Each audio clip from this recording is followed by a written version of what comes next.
కేసీఆర్ 10 ఏళ్లు సీఎంగా ఉండి ప్రాజెక్టుల్ని పూర్తి చేయలేదన్నారు రేవంత్. పాలమూరు రంగారెడ్డి ప్రాజెక్ట్ ని పూర్తి చేసుంటే ఇప్పుడు ఏపీతో సమస్య వచ్చేది కాదన్నారు. పోతిరెడ్డిపాడు ద్వారా రాయలసీమకి నీరు వెళ్లేలా చేశారని కేసీఆర్ పై ఆరోపించారు.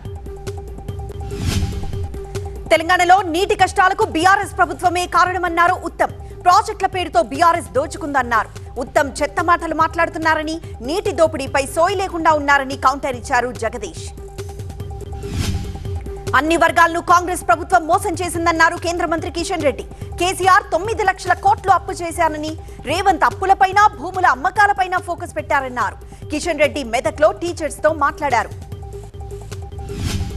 మార్కెట్ ఇంటర్వెన్షన్ స్కీమ్ ద్వారా మిర్చి రైతులను ఆదుకునేందుకు కేంద్రం అంగీకరించిందన్నారు కేంద్ర మంత్రి రామ్మోహన్ నాయుడు. గతంలో మాదిరిగా ఎగుమతులు జరగకపోవడం వల్లే ఇబ్బందులు వచ్చాయన్నారు.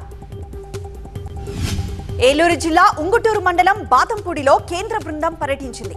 కోళ్ల ఫామ్ లో తనిఖీలు చేసి కోళ్లను చంపి ఖననం చేసిన ప్రక్రియపై ఆరా తీసింది. వైద్య శిబిరానికి వెళ్లి ఏ మందులు అందుబాటులో ఉన్నాయో పరిశీలించింది.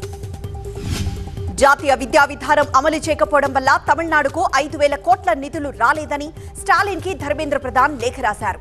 ఇవ్వాల్సిన నిధులు ఎందుకు ఆపారని ప్రశ్నించిన ఉదయనిధి త్రిభాషా విధానానికి ఒప్పుకునే ప్రశ్నే లేదన్నారు. చెన్నైలో చైనా డ్రోన్స్ కలకలం రేపాయి. 2 రోజుల క్రితం ఎయిర్పోర్ట్ లో 2,05,00,000 విలువైన చైనా డ్రోన్స్ పట్టుబడ్డాయి. ఇద్దరిని అదుపులోకి తీసుకున్నారు. మొత్తం 15 కోట్ల రూపాయల విలువైన డ్రోన్స్ దిగుమతి చేసినట్లు గుర్తించారు.